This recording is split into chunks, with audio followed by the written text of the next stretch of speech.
everyone. Welcome back to another episode of Love All. Really excited to be back. I've had a few days off and I haven't been watching the tennis that much. So Blair, I'm very happy that you're going to be keeping me informed with all the latest news on today's episode. I'm going to try, Kim, but the reason that you were maybe slightly more out of the loop is because you had the ultimate test of your newly repaired Achilles. You went to Disney World, Kim, and I did. that meens like what, 25,000 steps a day? Like it's About bananas. Yes. Had some good sneakers and the Achilles held up fine. It was really nice to spend a few days there. I had only been once for like a day, but just did a couple of things. So it was really nice to take the kids and spend some time all together. And but definitely my Achilles held up pretty good. Like I didn't have any,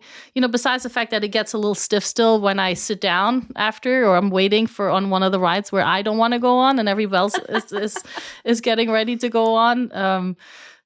Had my nausea tablets with me, so they definitely worked as well. Well, not all the time, but I used them. But yeah, fun weekend. We had a really good time. We got to see our godson, Jaden, who goes to school there. He's recovering from ACL surgery. And so we got to see him, which was great. And so I feel like we checked that off the list. And you never have to go back. As someone who went to Disney 2 years ago, I too felt like I checked it off the list. Yes. I can say that we did it. And listen, unless my child, one of them says, this is my greatest dream, is to go back to Disney, we ain't going back. Yes, same. I'm on the same page there. Okay, fair enough. Wait, real quick, what kind of ride does Kim Clijsters not like to go on? Garden of the Galaxy. Oh my gosh, Kim, that's the best ride. It looked beautiful, but I got so sick from it the whole day. Like I felt sick. Like even at dinner at night, my stomach wasn't right. What else got me a little bit like Tron?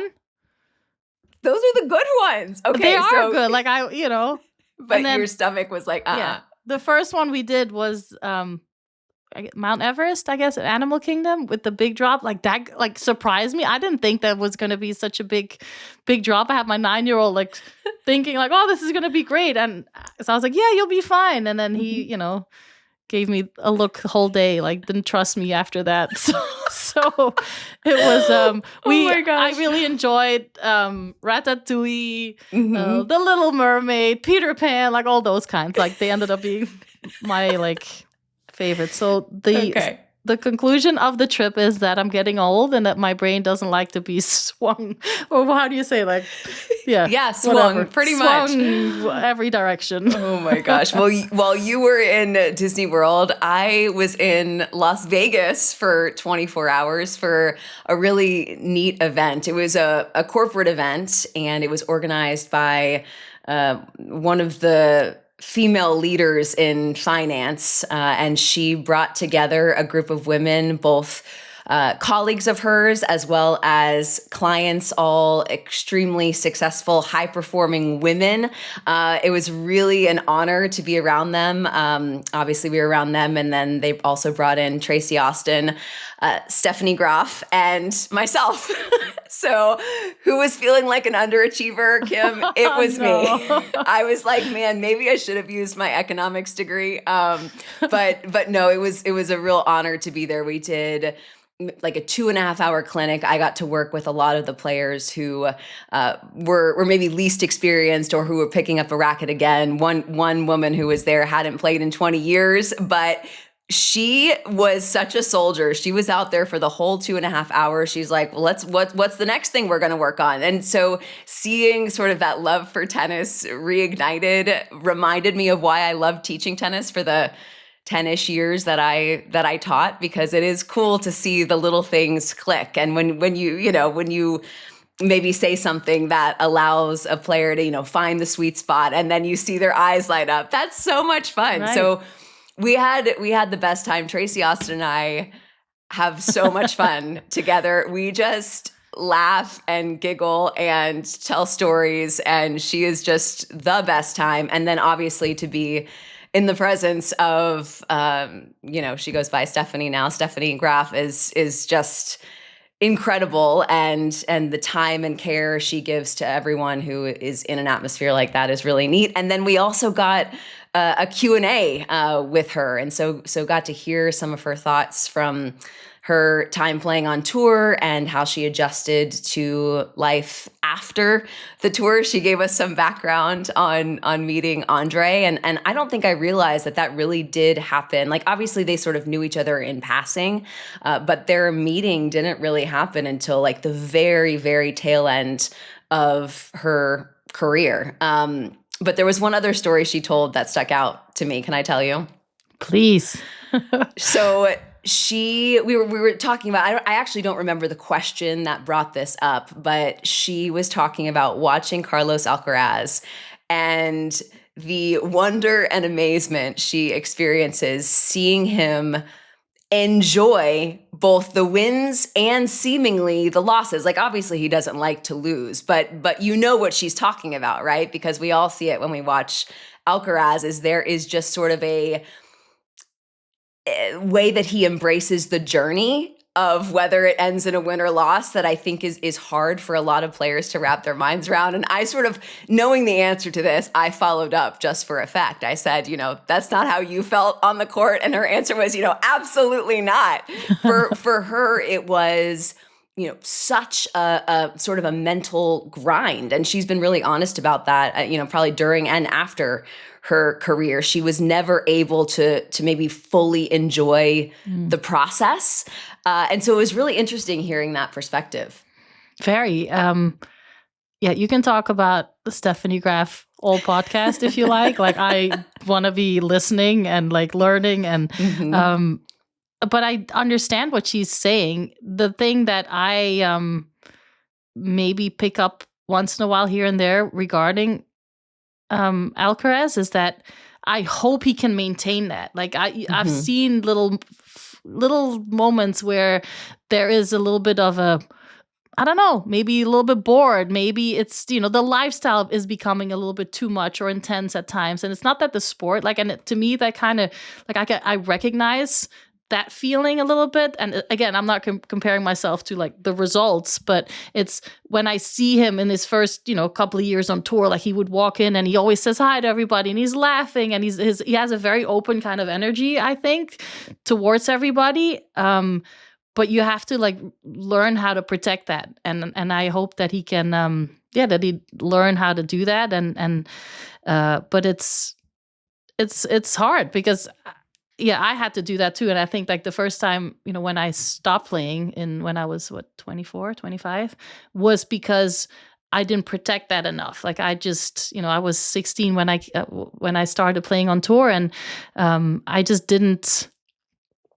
I also wanted to be, like, I enjoyed it. I was living my dream, right? Like, I wanted to be on tour when I was a young girl, and I looked up to Steffi Graf and Monica Seles and Sanchez and Martina Hingis, Capriati. Like, those were the women that I just wanted to be around, and I wanted to see what they were like in real life. And but then after a while, like, you realize, like, okay, like, I need to protect this, and everything around it became a little bit too much after a while. So I hope that he really, that he learns to protect that, and then he has people around him who can kind of shelter him from maybe getting a little bit burned out by everything else that comes with the lifestyle of tennis. Well, he has some enforced rest now out, at least through Roland Garros with that wrist issue. We hope it's precautionary. But it was just interesting to hear that perspective and to think about how amazing it is that she was that successful, 22 slams, and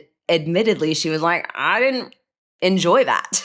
But it's amazing how you still have, like, and it just shows how everybody's so different, right? Like, if I wasn't happy, I couldn't perform well. So for her, like, to be, I don't know how she would describe it, or, what mindset she had to be in. And I don't want to put words in her mouth. Yeah, either, but I also know Justine was different than I am, right? Like, than I was, like, when we were playing. So everybody has their own way of kind of going through, the life on tour, and you just have to find what works for you, and you protect it, and you grow over time, and you, there's a balance. Like for me, it was really important to find that balance between being locked in at the right time and taking, turning like my tennis switch in my head off. Even during tournaments, I had to do that. And that doesn't mean you have to go, I was going out and partying and stuff like that, but it was just to be able to go for a walk with, like, if I had a childhood friend traveling with me, or, just to be able to kind of turn off that tennis brain for a little bit and then turn it on again, the next day when I had to get ready for my warm up or for my next match. All right. Well, we are going to have some headlines for all of you. And then, as promised, we've got a Q&A incoming. I cannot wait to ask Kim. Most of these questions are for Kim. Some are for me. We're going to try to mix it up. But first, we want to talk a little bit of Madrid. So as we're recording this on Tuesday morning, the men are playing round of 16 matches. The first couple of quarterfinals are going on court for the women. Mira Andreeva already into the semis on the women's side. But there have been some, again, you can call them headlines, but also things, if you're a tennis observer, that have stuck out to us. I think, Potapova into the quarterfinals as a lucky loser is quite a story. She beat the number 2 seed Rybakina in the round of 16. Karolina Pliskova is back also into the quarters. She faces Potapova. Linda Noskova defeated Coco Gauff, who had her Jordan flu game earlier in the week. She yacked on court, proceeded to win the match, maybe had some lingering effects from that sickness that affected more than just Coco Gauff. Many players out with sickness this week in Madrid, but she was up 4-1 in the third versus Noskova. So credit to the 21-year-old for coming back and getting that done. What else? She faces Kostyuk. Of course, Rafael Horar, the Spaniard making headlines. Right. He faces hang on, I'm going to get the pronunciation correct because I had to pronounce his name walking onto Arthur Ashe Stadium, and sweet Barbora Krejcikova, his fellow Czech, sent me like 8 voice notes in order, like slow, faster, faster.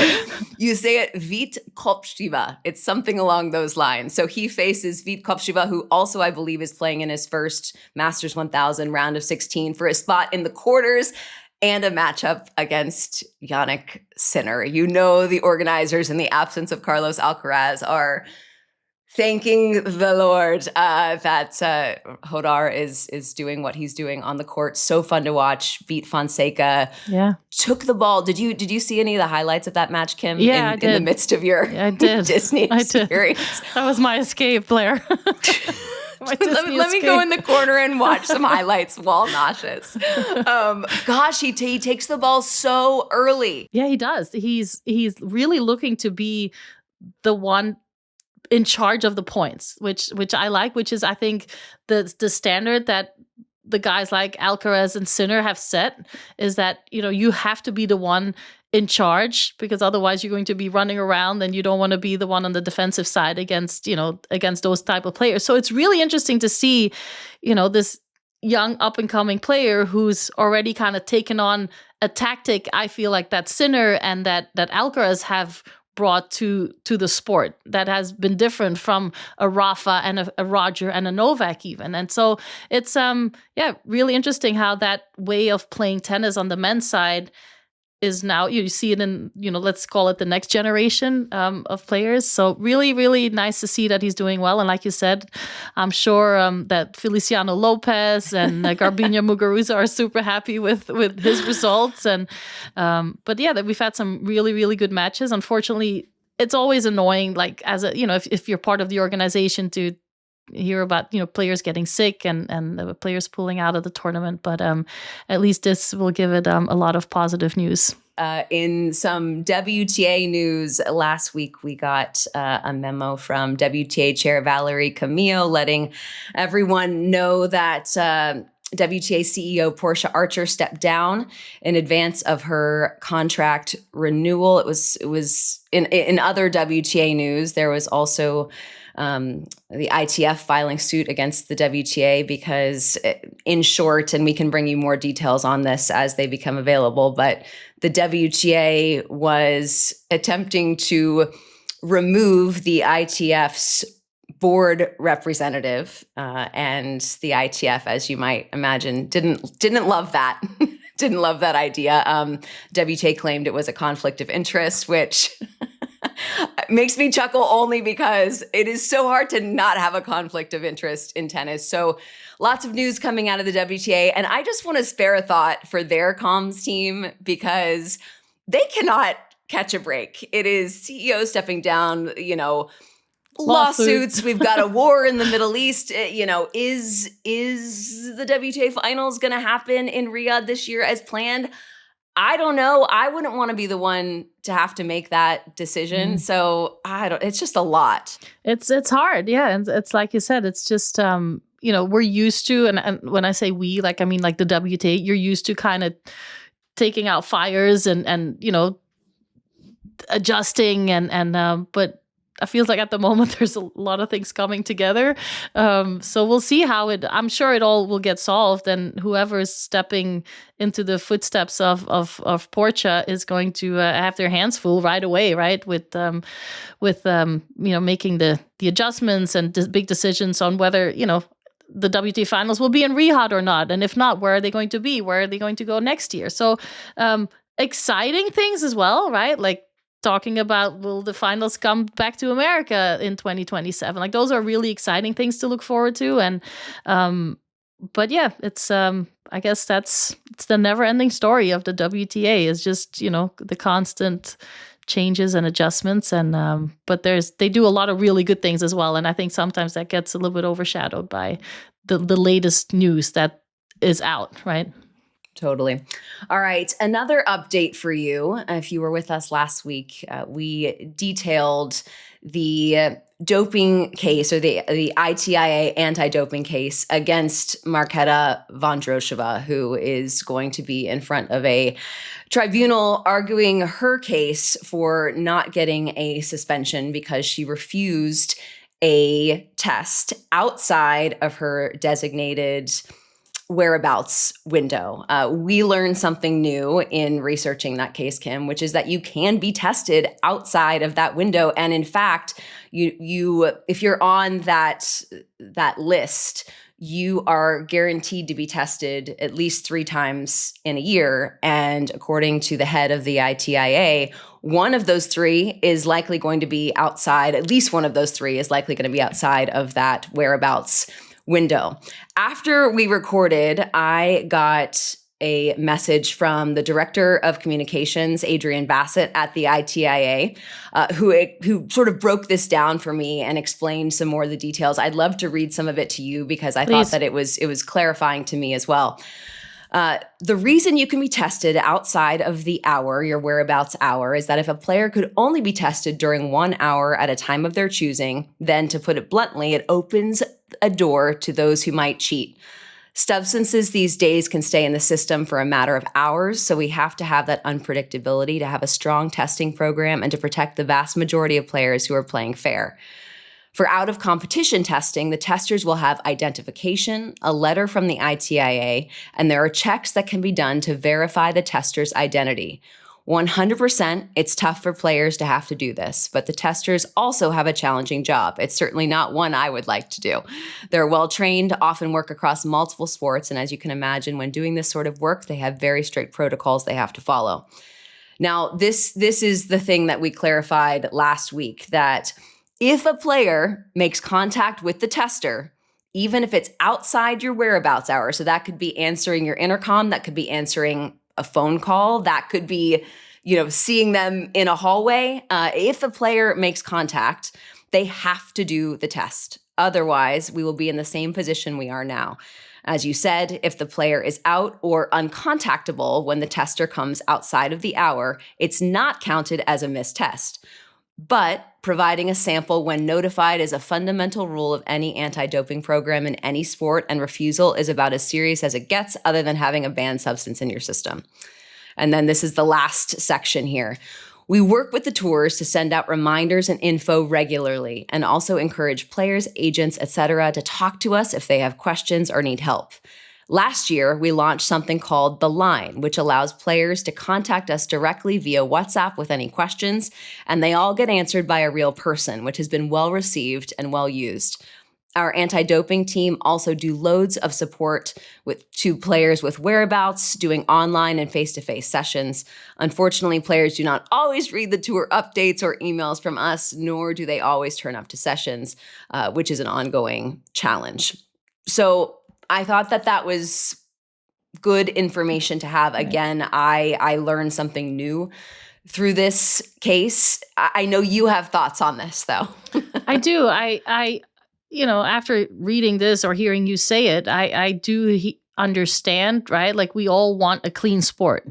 That's the most important thing at the end of the day. But we also want it to be happening safe. And with the way that the world works these days, unfortunately, there can be, bad people around who want to take advantage of this. And we talked about it earlier. Like, you can have somebody from UPS in a weird, in a suit that they ordered off of Amazon and pretend that they, are from Amazon, whatever. Like, there's a lot of things that that can go wrong when it's and where we, as a celebrity, as a famous athlete, like, you're always a little bit more cautious. And so the out of hour testing, whether it's once or 3 times a year, I just feel like it's a little bit, it's a risk, and I don't think I would open my door unless I recognize the people, because a lot of times it is the same people that will come to the house. Like, I had a couple that used to, I saw them quite often, and it was funny because they'll sit at your table. A few times it happened where I literally just went and peed, and like 5 minutes later, my doorbell rang at like 6 o'clock. I was like, oh no, it's doping control. And then they just sit there for like an hour and a half until you have to go again. And then, but I was like, would you want some coffee? Do you want like a glass of water? Like, and they can't take anything from you either. Like, they don't want, like, there's nothing. Yeah.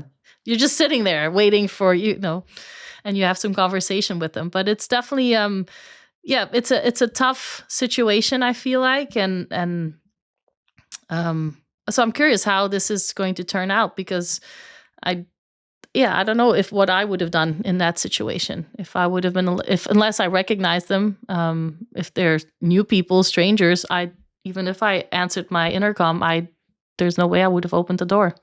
Yeah. Interesting to know, though, that there is a WhatsApp number that you could message and True. I assume ask for confirmation. But it also seems like Vondrousova did not know the severity or the consequences she could be facing by declining this test. So it underscores how important it is for players and their agents and teams to be well versed in the rules.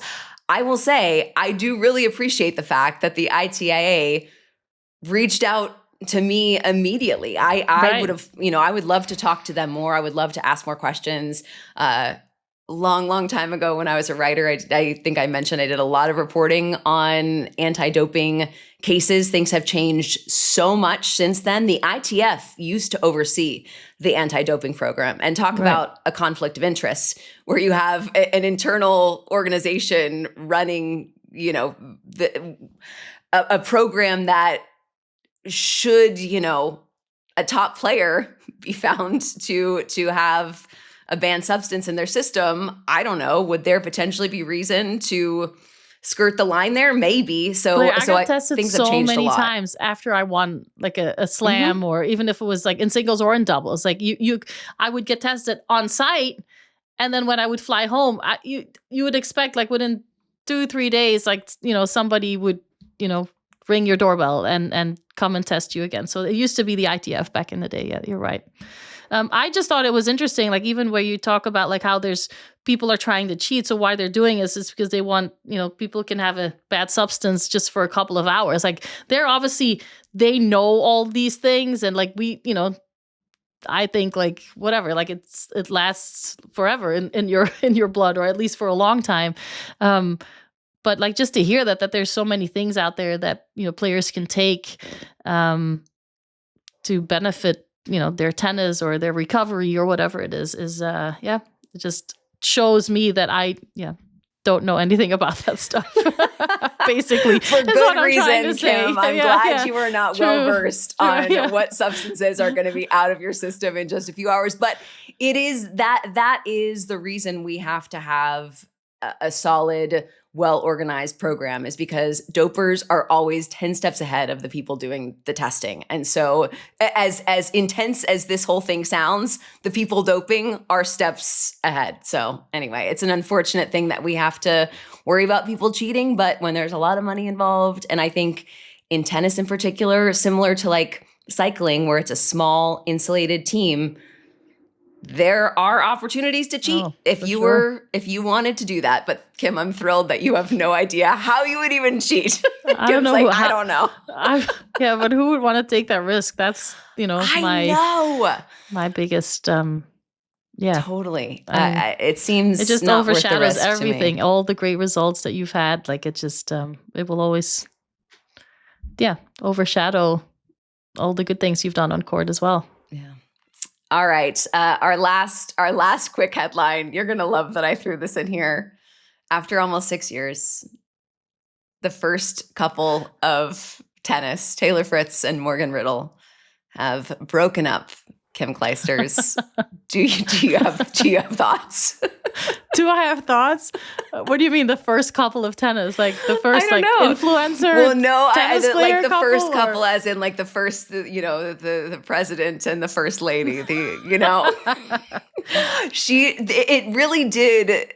Morgan Riddle's appearance on the tour, it's not like she's the first tennis girlfriend ever to appear in men's tennis, but she was the first one to sort of capitalize on social media. I vividly remember in like February of 2022 when she posted her TikTok that really made her explode. And the concept was, I'm here to make tennis cool again. And as you might imagine, that was an inflammatory statement to many people who have followed tennis for their entire lives and thought that tennis was really cool to begin with. But when I first saw that, I remember I posted it on Twitter. That was back when Twitter still existed, our RIP original tennis Twitter. It was still to this day the most interacted with tweet of my time on that social platform. And I was like, this is good. This is a good thing. I love that she is making people who are outside of the tennis bubble think about the sport of tennis. It's a little bit like the WAGs in soccer back in the day, right? Like when the World Cup is on, you have the English, like the Great Britain, like WAGs from the British team against the WAGs from the French team. Like you have like the rivalries like that. But I do think, I don't know, like I just, as you were talking, I was like thinking like, like for a lot of these guys, like it also has to be a little bit, weird. Like if they take something serious, like are these women just here because they want to have a career in the spotlight or try to grow their social media, but I guess that's part of life, right? Yeah. Any sport.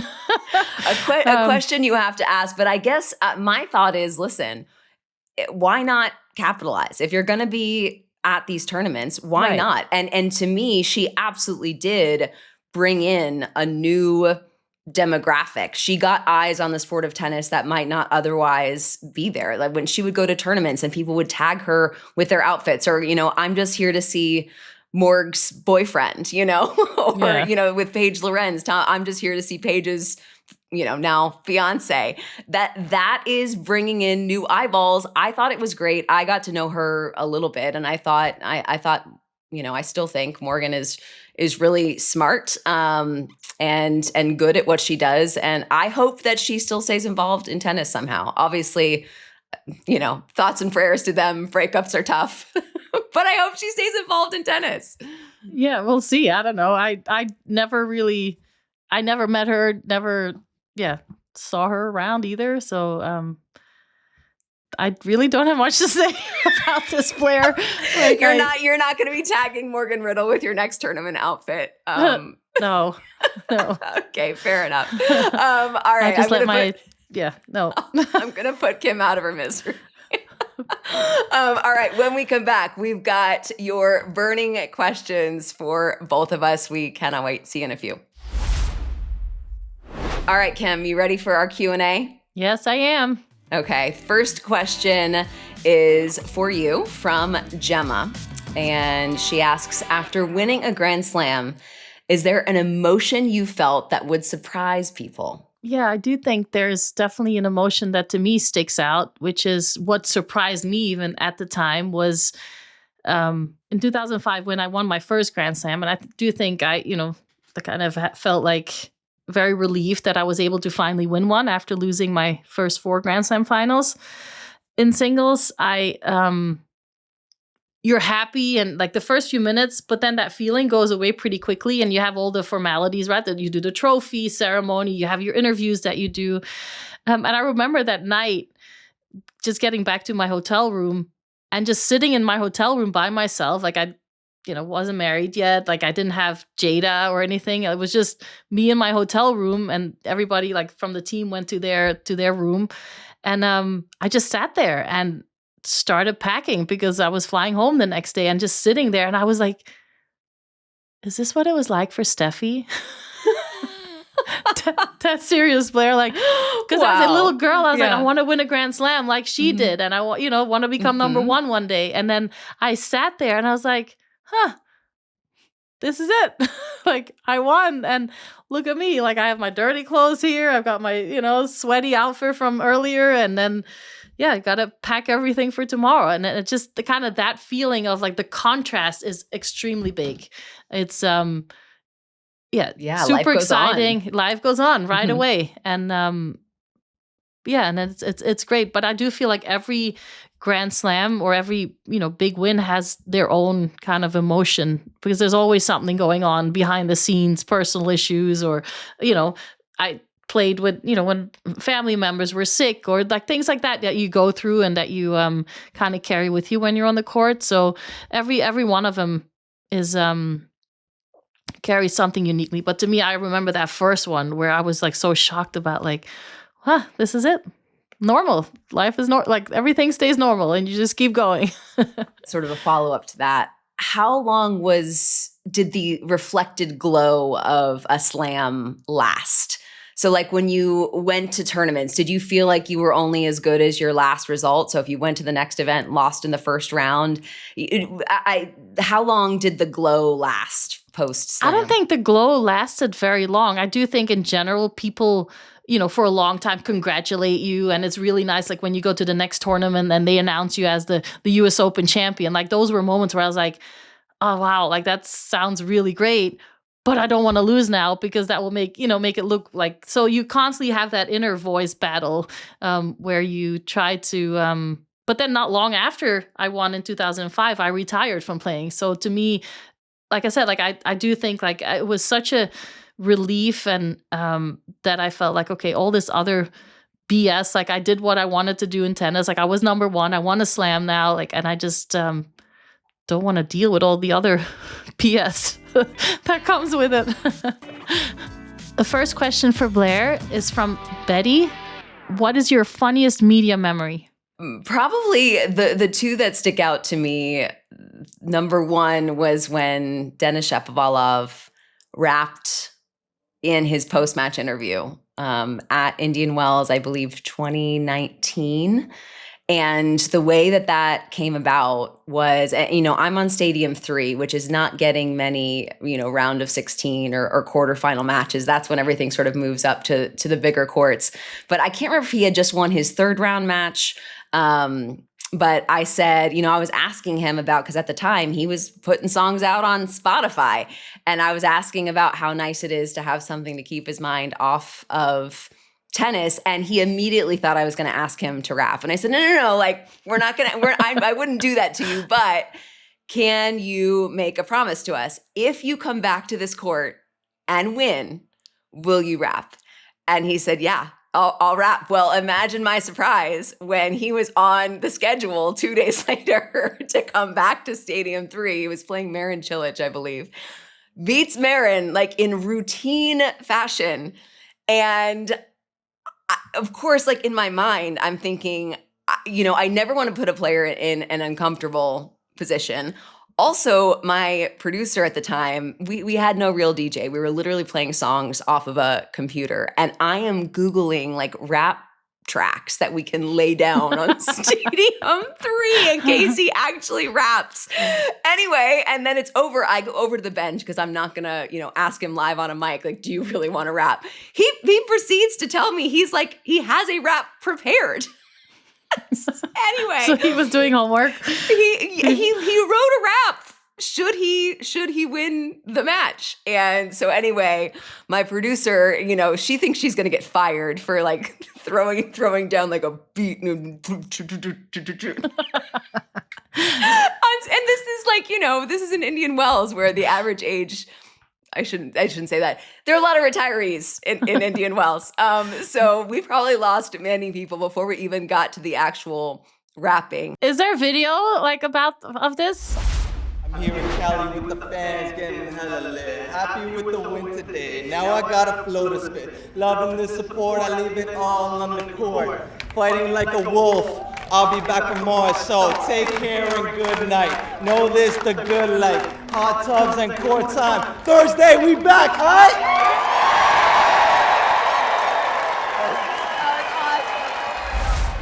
And then my other favorite funny memory had to be Zizou Bergs when I asked him his thoughts about clay or his relationship with clay, of course, meaning the surface. And he waxed poetic for a good 45 seconds about Clay Snipeman, ATP physio. And he's talking, he's like monologuing. And I'm sitting there being like, What's he on about? What is he talking about? And 45 seconds in, he probably sees my face and the camera guy's face where we're like looking so confused. He's like, oh, you mean clay like the surface? Like, yes, clay like. I was hysterically laughing. And, he had the right response. He's like, send this to Clay Snipeman. Like, he's going to be flattered that the first thing I thought of was Clay the physio. Anyway, all right. Those are my funnest, just the best. This next question is for you, Kim, from Ryan. Who is a player you would like to interview who you played against? I like this question. Oh, who I played against? I played against Steffi. So I would love to have her on. Monica Seles. I feel there's a whole list. Lindsay Davenport. Of course, is great. Jennifer Capriati, would love to talk to her. There's a few European players who, when I was really young, who I was close with and got to know pretty well and kind of took me under their wing and helped me with practices and kind of just, in general, like Ann Kramer. Would love to have a chance to talk to her. Would love to talk to Maggie Maleva from the Maleva sisters. Like the three of them had an incredible career, like three sisters, I think, in the top 10. The mom, who like they still run a tennis academy. Like their story is really, really impressive as well. So there's a lot of players that I would love to get the chance to talk with and reminisce a little bit about the early 2000 years and what the tennis tour was like back then. This was a question submitted via my website submission form from JP. And he was asking, how do tennis players learn English when it's not their first language? And I think this is more of a bigger question. You have these players who at often a very young age are leaving home, going to oftentimes a country whose native language they do not speak. And I'm curious what this was like for you. I mean, I feel like most Belgians speak amazing English, but did you know fluent English before you were traveling the tour? Because English is the language, it's the language that you sort of have to know if you are a professional tennis player. Right. So I don't think I already spoke English when I went on to the WTA tour. I think it just gets better over time when you start to travel, even under 12s, under 14s. Like I was, traveling and you get to play and practice with kids from every continent, and English is the spoken language. I do think in Belgium, unless you're watching a Flemish television show, everything else, the movies are always, they're not dubbed, so we read the subtitles in English or in Flemish, and then you hear English. So I think that really helped me a lot too growing up. And if we watched a movie, you could hear English and then read the translation basically. So that really helped me a lot too. And then in school you pick it up. Music, we have a lot of American, British music, and so I think in general I just had an ear for language, and French kind of was a little slow. But I always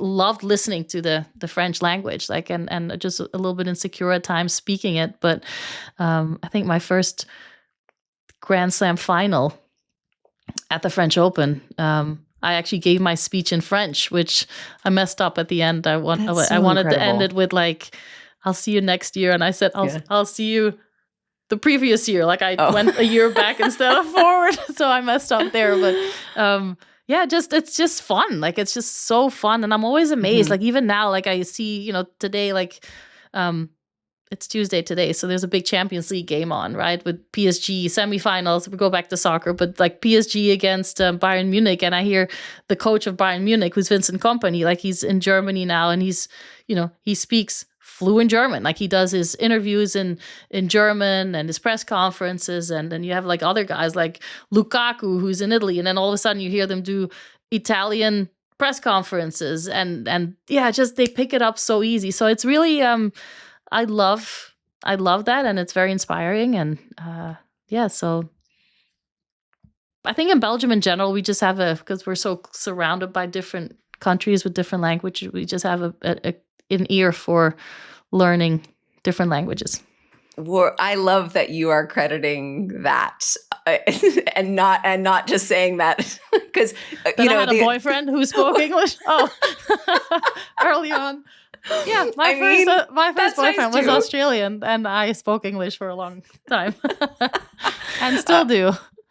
But yeah, I always find it so impressive because obviously I am most often talking to players on a stadium in front of thousands of people, and I cannot imagine. I speak very little French, and to get to a point where I would feel comfortable answering questions on a microphone and you can hear your voice echoing back to you, no thanks. So I always give players a ton of credit. And I do have some, especially when they first come on tour. Who comes to mind is Flavio Cobolli, whose English has gotten so much better. The first time I ever interviewed him was in Del Rey in maybe 2022, 2023.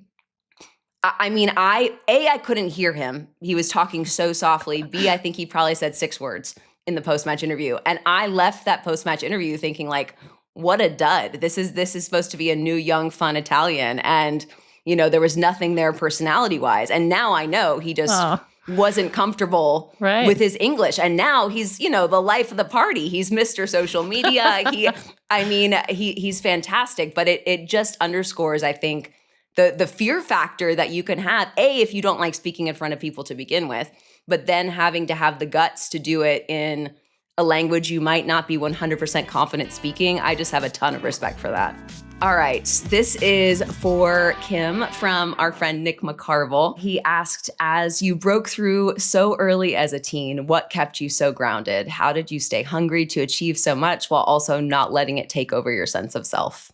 The most important thing, I think, for me was that I had people around me at a young age who made you realize what the important things in life were, and that tennis started as a game and it always had to stay a game, which is what was important to me. And also working, we had Carl Maas on, a few episodes ago now, but early on, I learned to really schedule a little bit like how people look at what Sabalenka is doing now. It was I wouldn't do more than 3 tournaments in a row if I didn't have to, right? If I just to keep me sane and to keep me from being able to turn that tennis switch on and off. And I think just early on, I just learned like maximum 4 if I had to, but preferably like 3 is the training. Like I just always had training blocks in between certain amount of tournaments so that I could keep developing. So I could go home. Like I never moved away. Like I know back in the day,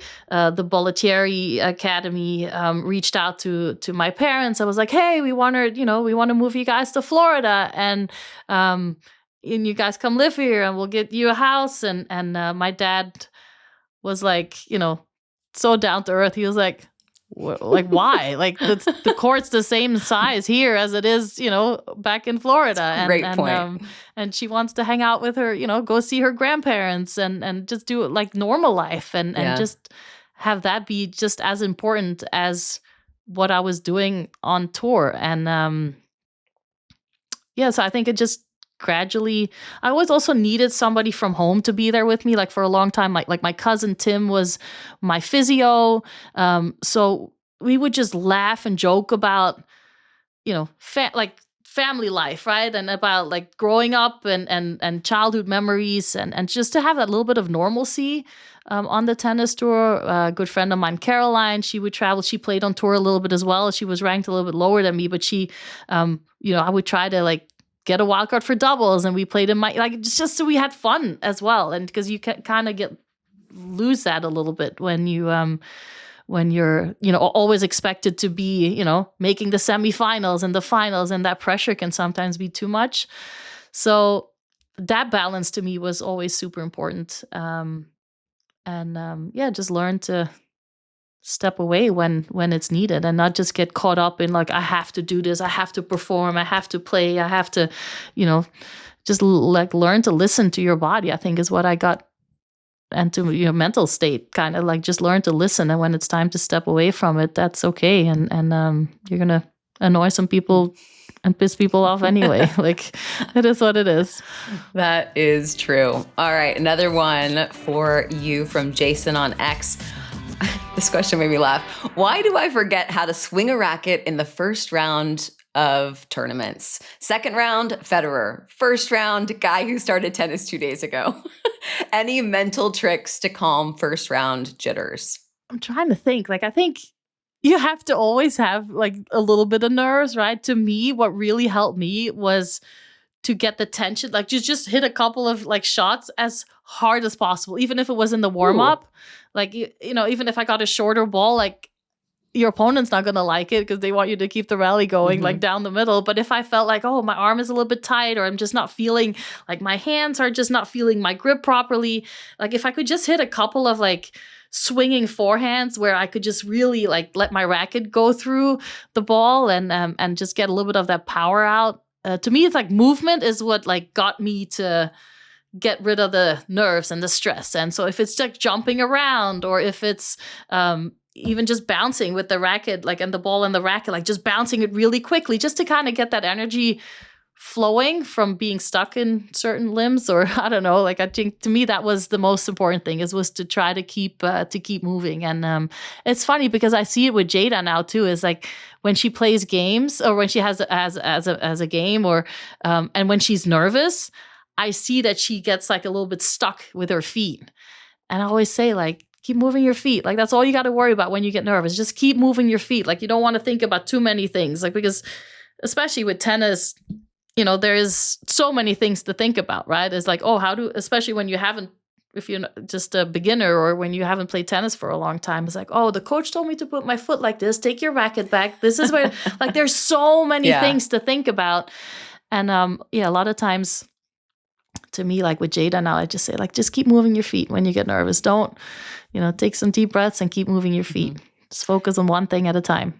Yeah, it's funny how you can see that even at the highest level in tight moments, or sort of in that home stretch of a match where a player can be playing great tennis, and then all of a sudden you can see sort of the nerves and the tension, and it starts at the feet, right? And as soon as that slows, then everything is sort of out of whack. Blair, I had one moment in my career that I will never forget, and that was, I think, the 99 US Open, where I played Serena in the second round. I qualified and I got to play Serena. I was up 5-2 in the third. And I pick up my racket from the change of ends. I pick it up from next to me. And all of a sudden, this racket feels so heavy. Like literally, like I was doing great, like 5-2 up, like I was moving well. I was, hitting the ball clean. And all of a sudden, the racket and my arm just felt off. Like it just felt like it wasn't like attached to my body anymore. And it just felt so heavy, the racket. And so what did you do? I was in the locker room 15 minutes later. I lost 7-5. Like, that's what I did. I did nothing. She served. I think she served like an ace, 2 unreturnables. Like, I missed like something. Like, it was, a love game, like 5-3. Right. 2 dollar faults. So it was only 1 break of serve, but I just completely lost it. Like, and she hit some great winners and stepped it up. What Serena does, right? Like, she was able to, in moments where she was down, like because she was making a lot of errors, like in that third set up until 5-2, and then all of a sudden she was like, "All right, this is enough. Let's lock in."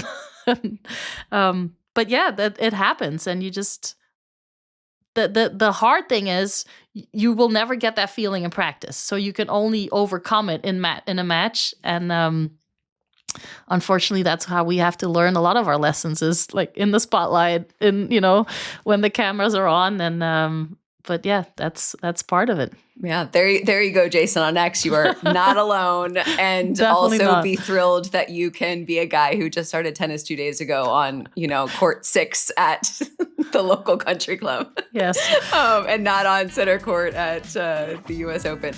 For Blair from Rojo Skies, thinking back to the on-court interview in Australia after the Osaka Clijsters match, when there's a spicy moment during the match, what is the process behind the scenes about how or if to ask about the heated moment? Is there a process, or is it just the interviewer's discretion? And how do you personally decide how and if to broach a tricky incident with a player in the interview?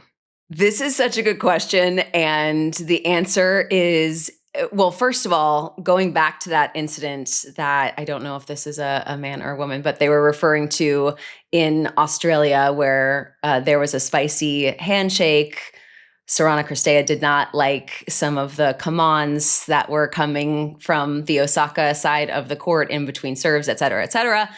And Chanda Rubin did the post-match interview, and I thought that she did a good job of bringing it up and then following up after Naomi sort of gave her initial answer. So I thought that Chanda did a great job with that.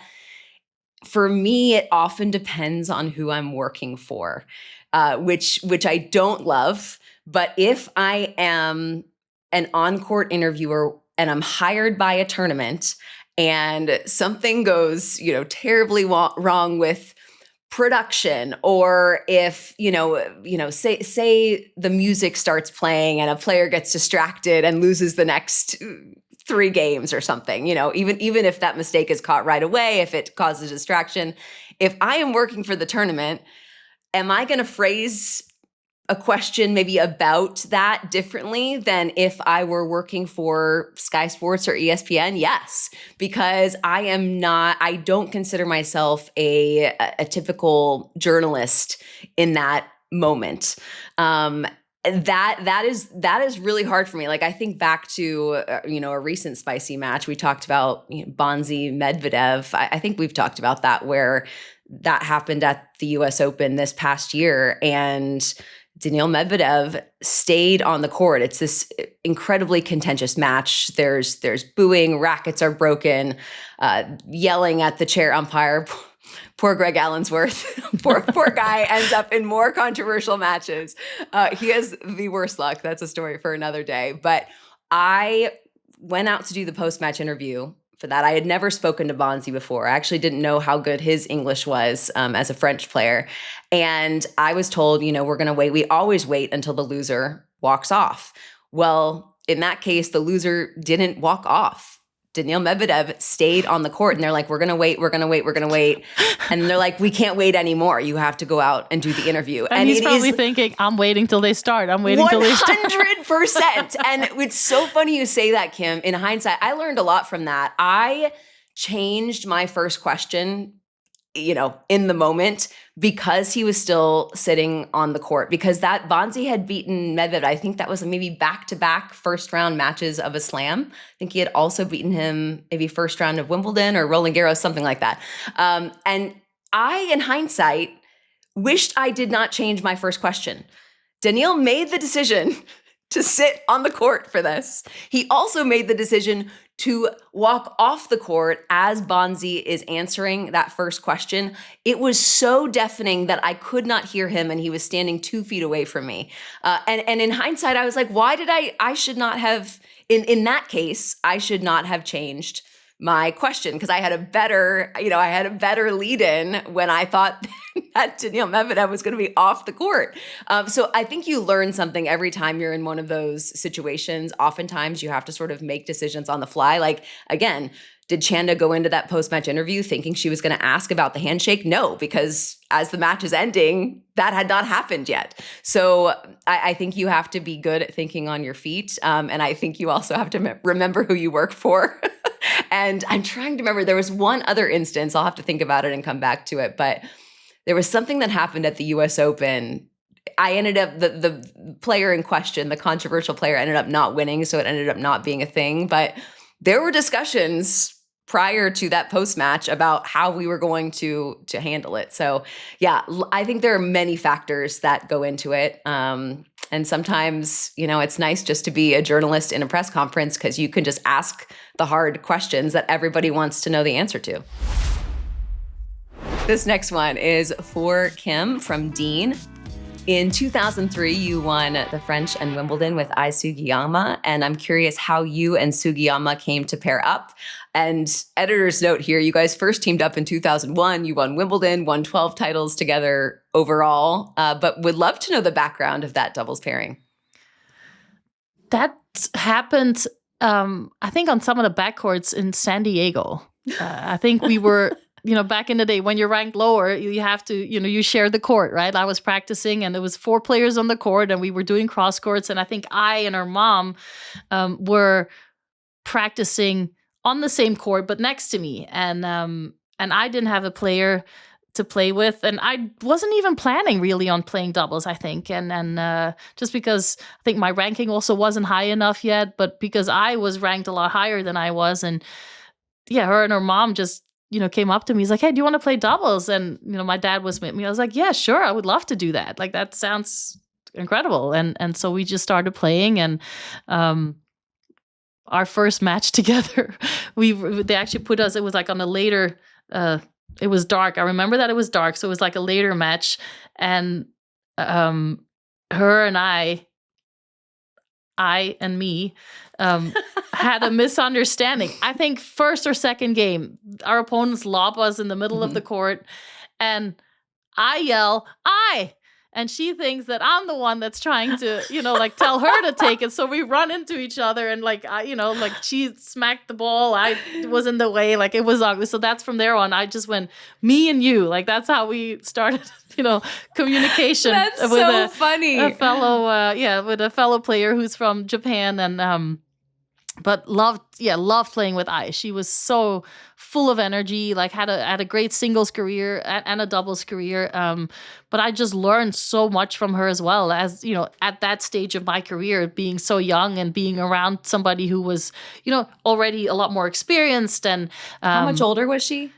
She was a few years older. I would say 6-7 years older than I was. But she just was very, just open, like practicing together and doing a lot of doubles drills. And it just helped me in my singles career as well. And I always say, like, I never won the Grand Slam in singles, but I have it like with doubles included. Like, I won on clay, I won on grass, because people like a lot of times say like, oh, you've only won, on the hard courts in singles. And I'm like, yeah, but I won Wimbledon doubles and the French doubles. So it's I don't say totally that out counts. loud, but I kind of do. You should, Kim. I'm here to tell you you should. We just loved playing, and it's like those moments helped me, like, for me to win doubles with her, like, as my first Grand Slam win, helped me so much to kind of get through, the hump after 4 trials and to win at the US Open in 2005. Like it's moments where you understand, like, okay, like I can do this. And yeah, it was great. And then at some point I just got to, a stage in my career where I had to make a decision to just focus on singles because I couldn't do both anymore. Next one, this is again from Rojos guys. You will have to write in and tell us how to pronounce your handle.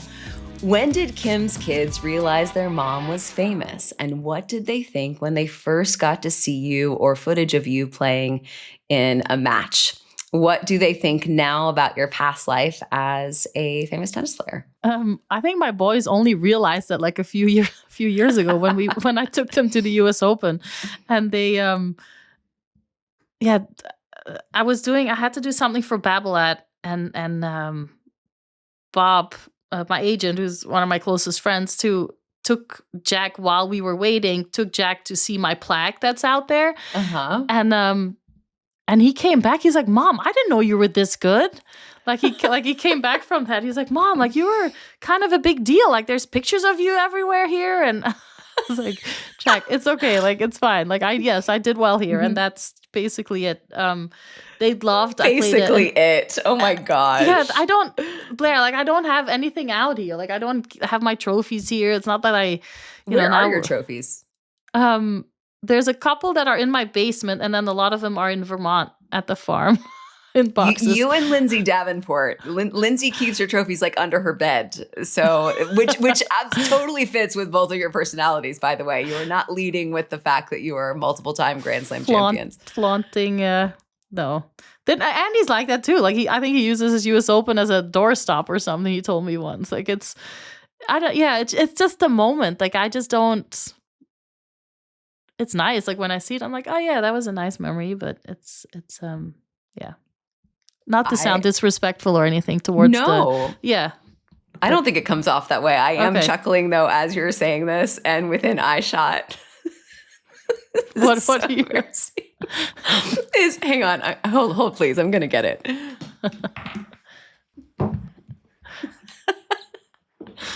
What is this, like your college?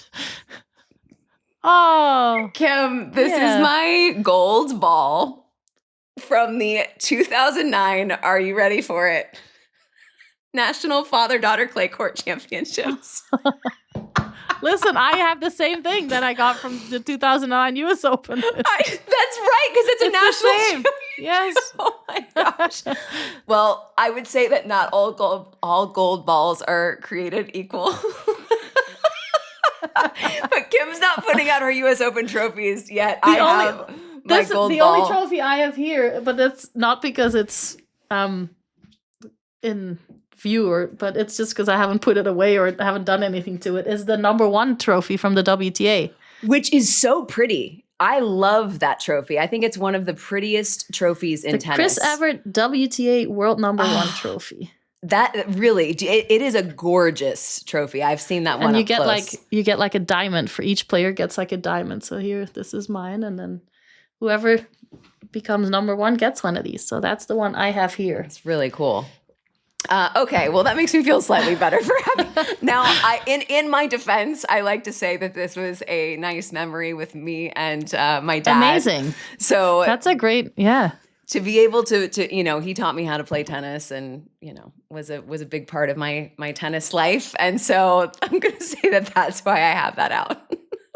It's also memory with doesn't my look dad. like a trophy, all right? Like you have the wooden Exactly. box, and it's right. cute. It is so on this note, because Houston, the U.S. Men's Clay Court Championship, is also a national championship. So you, same thing. You get a gold ball if you win. If you reach the final, you get a silver ball. But if you are not an American, I don't know how much you knew about the gold, silver, bronze ball I didn't know anything about it. No. Well, right. If you are not an American, it's a real foreign thing. Like, for instance, if you were a finalist in Houston, you get one of these with a silver ball in it, which was, I think, initially confusing to So to what level does that go? Like even juniors and under 16 or under 14s as well? Or Yep, I believe so. I believe it is in the US system. Any national championship has that gold, silver, bronze ball trophy, if you want to call it that. Okay, I love that took us down a rabbit hole, but I love that it ended with you showing us your number one trophy, which I every year at the WTA finals, I just think it is the coolest, prettiest. It's just a pretty trophy. And I feel like usually trophies they're clunky. They can be clunky. Yeah, they can be. It's definitely not easy. Like back in the day, they wouldn't ship the trophies. So I would have to like carry it on the plane. Transport it? Yes, carry it with you on the plane or oh my gosh, it's just like the Andy Roddick commercial from where he had to take all of his, we were just talking about this before we went on, where he had to take all of his trophies on the plane with him, right? Yeah, so it just is like awkward, like you go through security and your trophy goes through like the scanner and it's just, it's nice when you win and you're like, everybody's congratulating you, but then also it just draws a lot of attention. Was there a trophy that you thought was really cool? Was there a unique trophy that you got that you really liked? I got, when I won in Stanford for the longest time, I got this big stuffed animal of a black bear. Oh. And you got like a trophy as well, but like you also got this big bear. And that was, I guess when I was a teenager, I still Did you have to transport that through the airport? No, I think I don't remember that. So I think they sent that. They will not send the trophy, but they will send your giant black bear. Well, they said that, then they did. But like I remember early on, there were definitely, trips. They all, like some were from local artists that were really cool, that they had a statue or, they built something. It's just really, every tournament tried to do something unique, I feel like, or most of them. So there's definitely some fun ones. Once I start unpacking in Vermont, I will. Yes, I'll go through some of the nice ones. Oh man! All right, should we finish up with Rec Room? We haven't done this in a while. I cannot wait to see your recommendation for the week, Kim. Give it to us. So this has been very important, or it's gotten a lot of probably attention for different reasons than I use it. Maybe for the red light face thing and stuff like that. But I have a little travel size red light machine. Wow. This one is called Bontani. So basically you can charge it and it's... But it's not a mask. So it's not a mask. So whenever I have any time... I'm waiting to pick up the kids from school or at basketball, like when the game is over and they're doing like, I'll go sit in the car and I put it on my Achilles, or when I'm traveling, I'll put it, on my lower back or things like that. So you can put it on your face too. Like it just... Wow. Well, that's what I was good. I thought this was for your face, but no, you are using it for other body parts. Yeah, so I will put it against my Achilles. It comes with a charger. It comes with the little eyeglasses, and I do feel like it helps the inflammation, and it helps with I think just in general, I think they say it's good for the rejuvenation of the cells, and so. Amazing. This has been my handbag for many, many months now. I knew that you could use it for, again, we're talking about influencers in the wild earlier. I know that you can use it for your face. Many people. I'll put it in front of my face because might help. But it can have effects under the epidermis, if you will. Definitely. I have a big one in the basement that's like a body kind of infrared one where you just stand like in front of, and obviously without your clothes on. So I in my sports bra and my underwear, and I just stand there for like a few minutes, and then I turn around and do the back side and the liver side and just stand there, and then that's it. Go in the sauna or do something like that. Wow. Well, between this and your parasite cleanse, Kim, you have a lot to teach me. Yes. Well, listen, when the Vermont farm is done, we'll get it all done over there. I can't wait. You're going to give me a full wellness experience. All right. That brings me to my recommendation, which are my favorite sunglasses. Now, if you are listening to this, I'm going to tilt my hat up a little. If you're listening to this and not watching, sorry, I can't help you, but it is a particular type. It's a particular style of sunglass. It's sort of bigger frames, little aviator influence, but it sort of has the double bar above the nose. I find myself reaching for these. I have a shameful number of sunglasses in my drawer, but these are the ones that I reach for. This brand is WMP Eyewear, stands for Wear Me Pro, but I have it in this color. I have it in this other brown color. You like the brown? And then, not that I needed this, but have you seen the yellow framed sunglasses lately, Kim, that are very trendy? I don't know if I can pull it off. I love them. You do? Thank you. Well, so these were much cheaper. These were Amazon, but it's the same similar. I think this is just going to be my style of sunglasses. You kind of find. Yeah. Thanks. Yeah. So these are the yellow frames that I feel like a lot of people are wearing. I'm really tempted to buy myself some blue light glasses and maybe wear them on an episode one day, just to like cosplay somebody with vision problems. Well, they have a lot of. You have the red light one, like the red lenses too, right? That you see a lot of like athletes wear them too because they want to, especially at night. If they're I actually have a pair here. Do you? Are you going to show us? I will. Let me just clean them because I see my kids' fingerprints on them. Oh, interesting. They literally are red. I thought they like blocked out red light. Everything looks red now, but they just stop. This is for nighttime, so not during the day, but this is more for at nighttime if you're like on your phone or like work. Oh, I thought you were going to be like nighttime wink wink. No. Like red light. I don't know. Okay. On that note, that brings us to the end of our recommendations and a really fun episode of headlines and Q&As. Thank you to everyone who submitted. If we didn't get to your question today, we will get to more in the future. And listen, you don't have to wait for us to ask you for questions, to give us questions. Throw them on, respond to our Instagram post, DM us. Submit it on my personal website at blairhenley.com, whatever your preferred mode of submission. We would love to hear from all of you. But that does it for our episode today. For our entire team behind the scenes who probably thought this was going to be a really quick episode today because we didn't have a guest. They have sat through this. They don't know us, Blair. We appreciate Mike, Sean, and Ella for hanging in there with us today. Thanks to all of you. New episodes every Wednesday. Like and subscribe on YouTube. And if you can do that, you can do the Served account as well as the Love All account on YouTube. We would love that. And then at Love All Podcast on all of our social media platforms. And we'll see you next week. Bye, everyone.